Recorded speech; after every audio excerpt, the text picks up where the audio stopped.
Bom, pessoal, bom dia, boa tarde, boa noite. Eu, mais uma vez aqui, tentando passar um pouquinho do conhecimento de elétrica para vocês. Lembrando que ainda estamos nas partes básicas, né? Tem mais essa aula e a próxima aula a gente conclui a parte básica para depois a gente conseguir entrar aí nas patologias e identificar alguns traçados alterados aí, tá? Lembrando que quem não viu a aula 1 e a aula 2, é fundamental que veja, senão acaba não entendendo a aula 3, porque eu inverto um pouquinho o fundamento de como passar para vocês. Eu começo de uma maneira um pouco diferente, mas no final faz tudo sentido, tá? Hoje vamos para a parte 3 do eletrocardiograma. Vou deixar aqui na tela a parte 1 e 2 para vocês clicarem e ir direto para quem não assistiu. E vamos lá ver o que a gente vai entender no dia de hoje, tá? Então, nas aulas anteriores, na aula anterior, melhor dizendo, a gente viu o padrão do traçado de D2, entendemos lá quais são os vetores normais, né? O que era a onda P, que era a despolarização atrial, o que era o complexo QRS, que era a despolarização do ventrículo, que ela fazia-se em 3 partes, a onda Q representava aí a despolarização septal, a onda R representava a despolarização das paredes livres e a onda S das paredes basais. Então a gente entendeu aí o que era o complexo QRS. E também entendemos aí a repolarização da onda T e onde eu falei para vocês também que a repolarização da onda P, ela não aparece, né? Como no caso da onda T aqui, que seria a repolarização do complexo QRS, expliquei tudo na aula anterior, tá? Na aula de hoje, vai ser bem rápida, bem tranquila, coisa de 10, 15 minutos vamos matar aqui, espero que sim, tá? Então a gente vai ver o padrão dos vetores, vamos ver os desvios, desvio à direita, desvio à esquerda, intermédio, ou indeterminado, né? E vamos ver as derivações pré-cordiais. Vamos lá? Então, sem mais delongas, vamos para a nossa aula. Então, pessoal, é o seguinte. Como eu falei para vocês, a parte mais fundamental do eletrocardiograma é a gente decorar a rosa dos ventos e entender todas as derivações, que eu passei para vocês apenas as derivações do plano frontal, e hoje a gente vai falar mais 6 derivações presentes aí que são mais tranquilas, tá?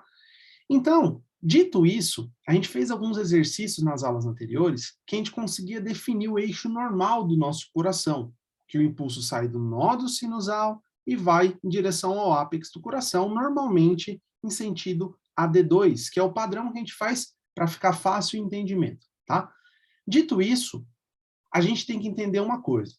Pessoas altas, pessoas longilíneas, que são pessoas muito altas, aqueles magros altos, o coração dele ele fica mais na vertical, tá?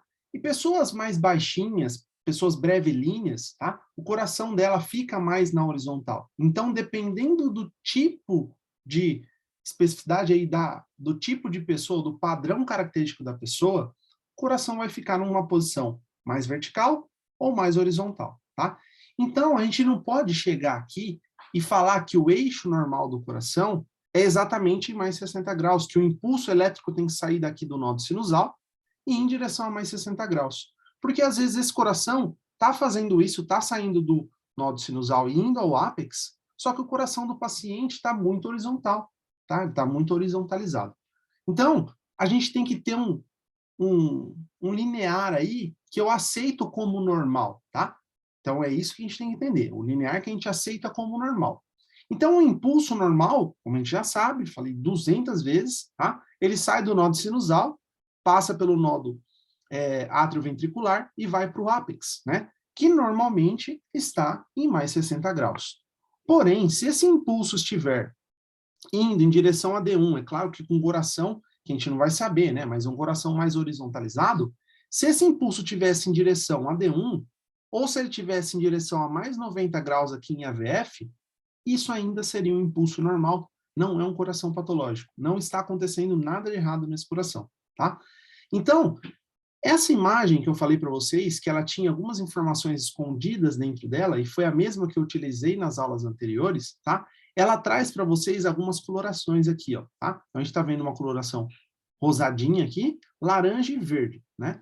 Então, o impulso, tanto da onda P, quanto do complexo QRS, que a gente vai ver aqui, tá? Se ele estiver entre menos 30 graus e entre mais 90 graus, ou seja, se ele estiver dentro dessa coloração laranja, a gente está falando que o impulso está normal, tá? Então, a gente aprende em D2 para ficar fácil o entendimento. Mas se o impulso tiver mais positivo aqui em D1, ainda está normal, tá? Dentro desse espaço laranja, a gente está falando de um eixo cardíaco normal, de uma orientação do impulso elétrico, está normal, tá? Como que a gente vai traduzir isso aqui? Cláudio, facilita isso para a gente, tá? Nessa imagem aqui do lado direito, a gente consegue observar D1, D2, D3, AVR, AVL e AVF, como a gente viu anteriormente nos exercícios que eu passei para vocês. Agora a gente vai entender a importância de ter feito eles, tá? Então aqui, pela aula anterior, a gente consegue observar aqui, ó, vamos ver em D2 para ficar mais fácil o entendimento. Eu vejo uma onda inicial aqui, que seria a representatividade da onda P, despolarização dos átrios. Aqui eu vejo uma onda mais alta do que todas as outras aqui, né? Que seria uma onda R, que ela pertence ao complexo QRS, que às vezes a gente não vê essa onda Q, e isso é normal, tá? Então, essa segunda onda seria o meu complexo QRS. Então, aqui, deu o impulso do nó sinusal, apareceu a onda P, tem um intervalo entre a onda P e o QRS, que é o tempo que meu nódo atrioventricular segura, né? E aí eu tenho a despolarização dos ventrículos, que é o nosso complexo QRS, que está sendo bem evidenciado por essa onda positiva que eu falei para vocês, que seria chamada de onda R, né? Que é a maior parte do ventrículo aí. Depois a gente tem uma onda T, que é a repolarização ventricular, e aqui novamente um ciclo, tá?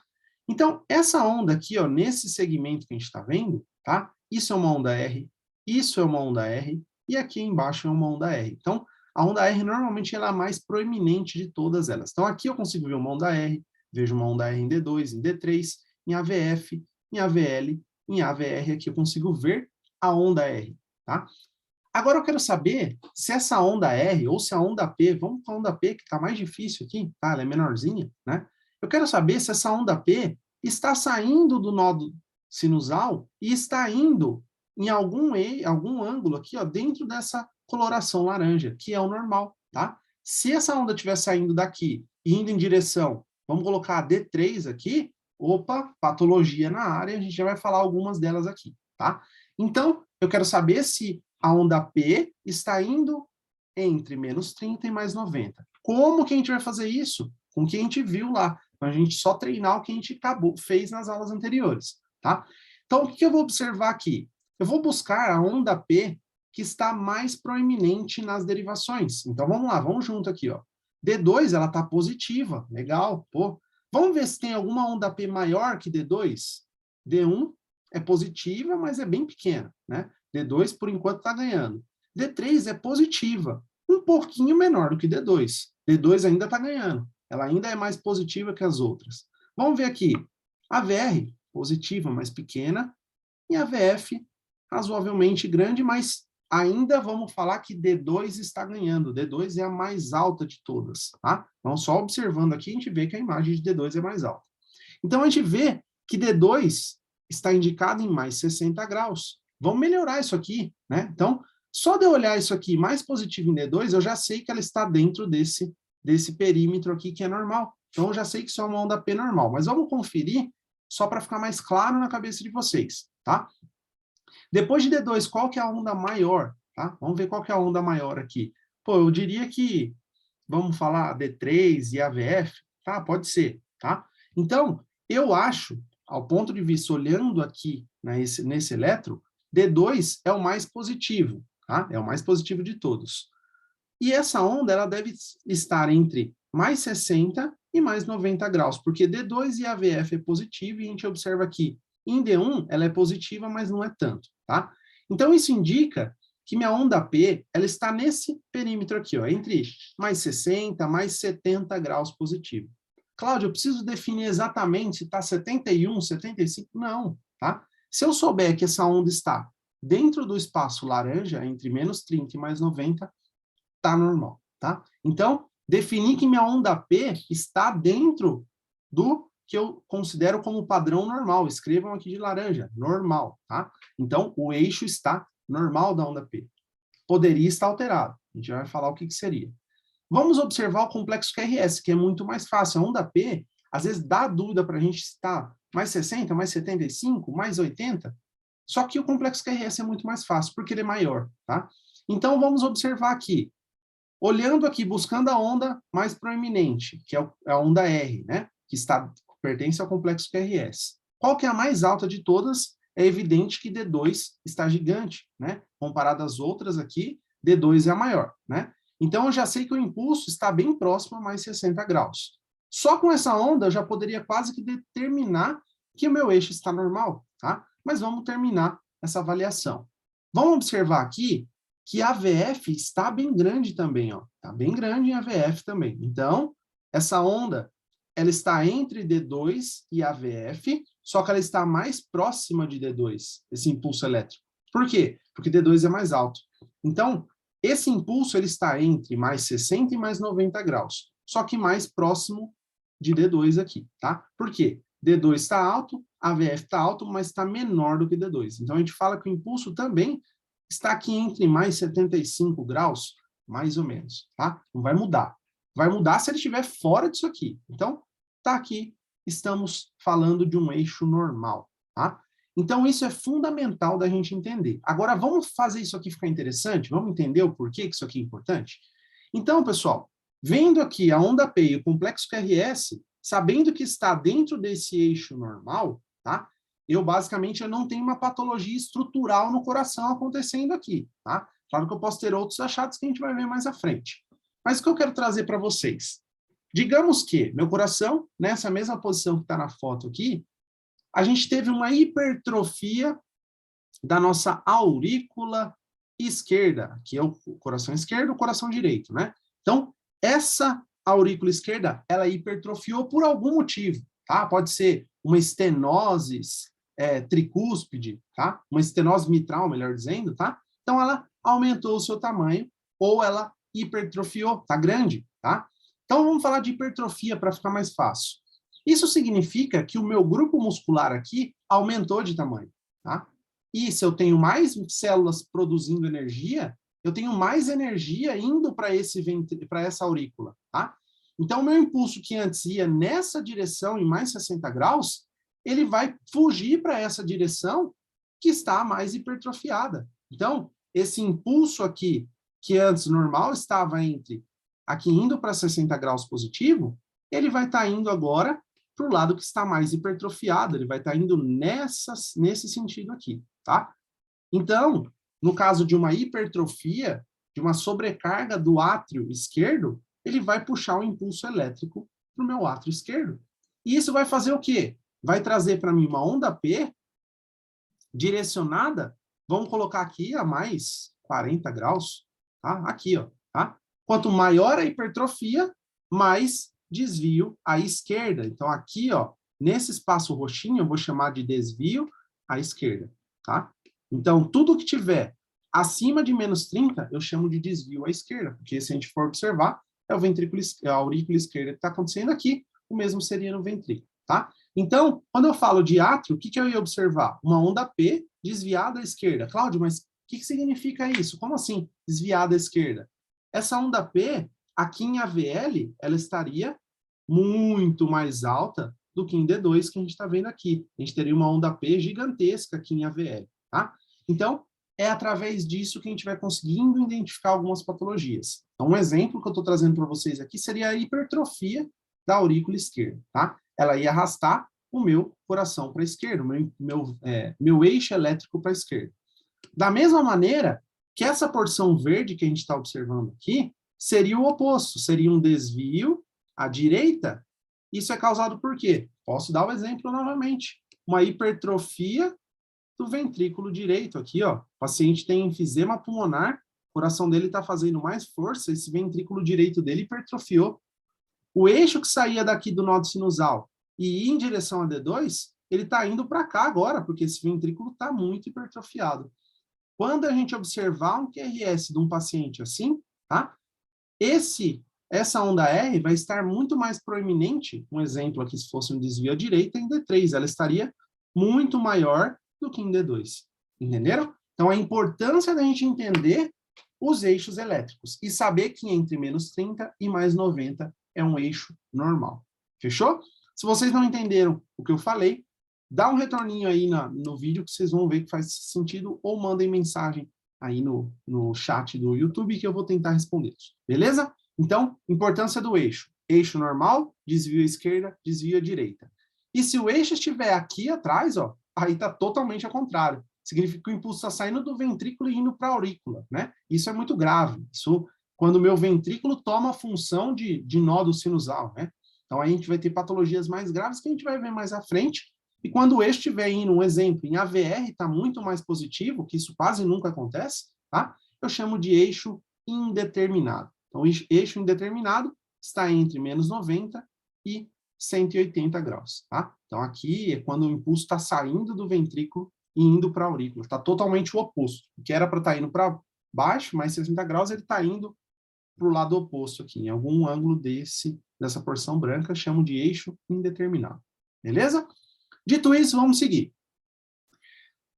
Vamos treinar um pouquinho aqui, ó, com essas informações que eu trouxe para vocês aqui. Então, estou vendo aqui D1, D2, D3, AVR, AVL e AVF, tá? Vamos lá, vamos observar a onda P? A onda P está mais positiva onde? Opa, em D2 está mais positiva, né? Só de eu observar D2 e ver que a AVF ela é um pouquinho menor, eu já sei que o eixo está aqui dentro da normalidade. Vamos pôr aí mais 75, mais 70 graus. Tá de boa, tá? Então tá dentro do normal. Bati o olho no eletro, vi D2, vi AVF positivo, tá tranquilo. Esse cara tá com eixo normal, tá? É o primeiro ponto que a gente tem que pegar. Agora vamos observar o QRS. QRS, positivão em D2. Positivo em AVF, só que um pouco menor. Só de eu olhar isso aqui, eu já sei que o eixo está entre mais 60 e mais 90. E a maioria dos corações a gente observa dessa maneira, tá? Lembrar que se ele estiver dentro do laranja, tá tudo de boa, tá normal, tá? Então, qual eixo em graus se encontra o complexo QRS? Então, se a gente observa aqui, D2 está positivo, está bem próximo de 60 graus, AVF está positivo, mas está menor do que D2, então eu diria que se aproxima de 75 graus, tá? Então, é assim que a gente vai definir o eixo, e aqui eu definiria um coração com eixo normal, tanto em onda P quanto em complexo QRS, está tudo de boa, tá? Então, conclusão de tudo que a gente viu até agora, basicamente, tá? Quando eu observo um coração visto no plano frontal, vendo um paciente de frente, igual a gente está vendo esse boneco aqui, ó, com o coração, tá? A gente vai observar 6 derivações. D1, D2, D3, AVL, AVF e AVR. E a gente tem que saber a posição de cada uma delas, tá? Então, através dessas derivações que a gente viu, eu consigo saber se o impulso está saindo do nódo sinusal e está indo para baixo em direção a 60 graus, se ele está normal, se ele está indo da direita para a esquerda, se ele está indo da esquerda para a direita, se ele está indo de baixo para cima, qualquer um dos sentidos que o impulso seguir, eu vou conseguir defini-lo com essas 6 derivações, que a gente chama de derivações do plano frontal, ou derivações aí que a gente vai estar olhando de frente do paciente, tá? Então, dentro do que eu falei para vocês agora, eu falei sobre 6 derivações, a derivação do plano frontal, que é a mais complexa, é a que a gente tem que aprender, essa rosa dos ventos, e é a única que a gente vai utilizar as rosas dos ventos. Agora, pessoal, se vocês se lembrarem na aula anterior, eu falei para vocês que o impulso normal, ele sai da direita para a esquerda, né? Da frente para trás. Então, esse é o impulso normal. Se eu olho o paciente de lado, o impulso ele se direciona um pouquinho para a região posterior, tá? E como que eu vou observar se esse impulso está indo para frente, para trás? Com a derivação do plano frontal que a gente aprendeu até agora, eu não consigo, tá? Porque com as derivações do plano frontal, essas 6 que a gente falou, eu consigo saber se ele está indo para cima, para baixo, para um lado ou para o outro. Se ele está indo para trás ou para frente, eu não consigo, porque o plano é frontal, tá? Então, para isso, a gente vai incluir 6 derivações, mais 6 derivações, que são as derivações, né, pré-cordiais ou derivações do plano horizontal, que dá na mesma, que vai de V1 a V6. V1, V2, V3, V4, V5, V6. Beleza, Cláudio? Pô, 6 derivações já ficou complicado de eu entender dentro dessa rosa dos ventos, tá? Fiquem calmos. Por quê? Porque essas outras 6 que eu vou passar para vocês agora, a gente não vai utilizar a rosa dos ventos para identificá-las, tá? E elas são muito mais fáceis da gente entender. E digamos que tem uma menor importância na hora da gente identificar um traçado de maneira rápida, tá? Então, por isso que eu deixei ela para depois. Então, observem aqui, pessoal. Como eu falei para vocês, eu tenho as derivações do plano pré-cordial ao plano horizontal, que vão observar meu coração dessa maneira. Ó. Cortei o cara no meio, eu vou ver se o impulso está indo para frente, se o impulso está indo para a costa, para frente ou para trás, tá? Que normalmente a gente sabe que o impulso ele é levemente direcionado para trás, né? Como eu falei para vocês, o coração, a aurícula direita, né, que é onde está o nó sinusal, ela é mais anterior, na posição anatômica do coração aqui no nosso paciente, né? Então, o impulso ele vai sair do nó sinusal e vai em direção ao ventrículo esquerdo, que é mais posterior. Por isso que o impulso ele é da frente para trás, claro, com um ângulo leve aí, tá? Então, para isso, a gente vai ter que, primeira coisa, saber aonde colocar os eletrodos aí do plano pré-cordial. A gente já sabe do plano frontal, que são aqueles 4 que a gente colocava no braço lá, Brasil do lado esquerdo, Flamengo do lado direito. Os eletrodos pré-cordiais são mais complicadinhos de colocar, mas nada impossível. Então, a gente vai começar colocando o eletrodo chamado V1, e observem que ele vai do lado direito do paciente, não esquerdo, tá? Então, a gente vai colocar no 4º espaço intercostal, né? Na linha paraesternal, bem ao lado do esternão, tá? Do externo aqui, a gente vai colocar o eletrodo de V1. O V2 a gente vai colocar no 4º espaço intercostal também, só que do lado esquerdo, na linha paraesternal esquerda, tá? Depois a gente não vai colocar o eletrodo V3, a gente vai colocar o eletrodo V4 e vem escrito em cada um dos eletrodos, V1, V2, V3, tá? A gente vai pular, esquece o V3 agora e vamos pular para o V4. O V4 a gente vai colocar no 5º espaço intercostal, na linha hemiclavicular, tá? Hemiclavicular aqui, a gente vai colocar V4. E aí, por que eu pulei o V3? Porque V3 eu vou colocar entre V2, que já está colocado, e entre V4, que já está colocado. E eu coloco entre os dois, eu coloco o meu eletrodo V3, tá? Depois, eu vou pular também, pessoal, para o eletrodo V6, tá? O qual eu vou colocar na altura da linha axilar média, tá? A altura aí de V4 também, no mesmo nível aqui, tá? E entre V6 e V4, eu coloco o V5, que coincide, como está escrito aqui para vocês, ó, linha axilar anterior na altura de V4. Então, a gente pula V1, V2, V4, V6. Depois eu ponho V3 e V5, tá? Então, isso aqui é uma sequência só para ficar fácil para vocês colocarem.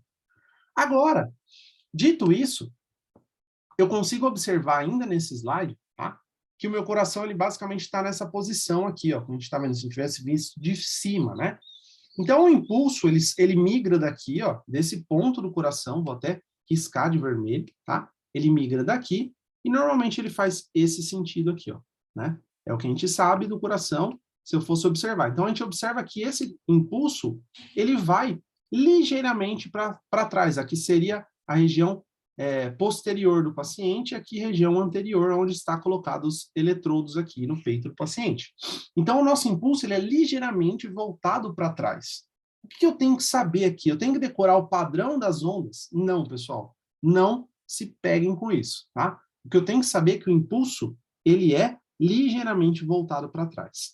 Então, a gente vai ter um impulso bem negativo aqui em V1, porque ele é da onde ele sai, né? Bem negativo de V1.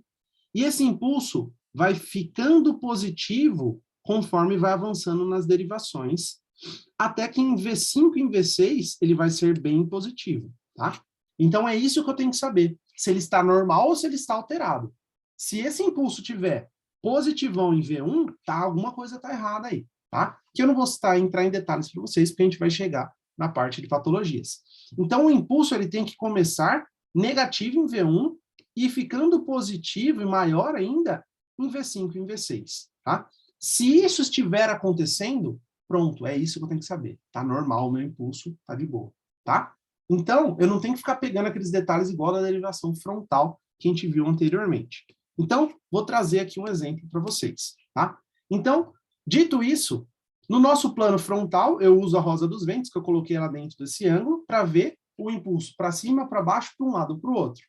E no plano pré-cordial horizontal, vai de V1 a V6, né, como a gente está vendo nesse desenho aqui, eu vou definir se esse impulso está indo para frente ou se ele está indo para trás, ponto, tá? Então aqui, ó, o mesmo elétrico que eu estava usando para vocês, só que até então eu estava cortando essa faixa de V1 até V6, tá? Então, aqui eu consigo definir o eixo, que, ó, vamos observar o QRS rápido aqui, tá? D2 positivo, AVF positivo, significa que está dentro do eixo normal. Fechou, não me preocupo mais com isso, tá? Vamos observar se esse impulso está indo para trás ou está indo para frente? Vamos observar V1. V1, ó, puxa, está pouco positivo, mais negativo do que positivo. Em V2, ó, ele começou a aumentar. V3 já ficou isodifásico. V4 já está positivo. V5 mais ainda, em V6 está positivo, tá? Então, a gente observa que em V1 está pequeno, vai aumentando em V2, V4 já está bem maior, V5 e V6. Então, significa que o meu impulso está indo para trás, tá? Então, observei esse padrão aqui de V1 a V6, tá de boa, tá? Tá normal. Meu eixo está indo para trás. O contrário seria se aqui em V6 fosse V1. Invertam aqui, tá? V1, V2, V3, V4, V5 e V6. Aí significa que em V1 está muito positivo. Então, o meu impulso está indo para frente. Opa, tem coisa errada no meu coração, tá? Aí tem várias possibilidades que a gente vai entrar mais à frente aí, tá? Então, aprendam esse padrão e fechou. Então, aqui, ó, mais uma vez, eu consigo ver com D1, D2, D3, AVL, AVR e AVF, se meu impulso está indo da direita para a esquerda. E com V1, V2, V3, V4, V5 e V6, eu consigo saber se o impulso está indo para trás ou para frente, tá? Que normalmente é assim. Então, a gente vai ver em V1 negativo, V2 vai ficando positivo, V3 mais positivo ainda, V4 positivão, V5 maior ainda e V6 está grande também, tá? Então, isso indica que o meu impulso está indo para a região posterior, tá? Peguem bem isso aqui.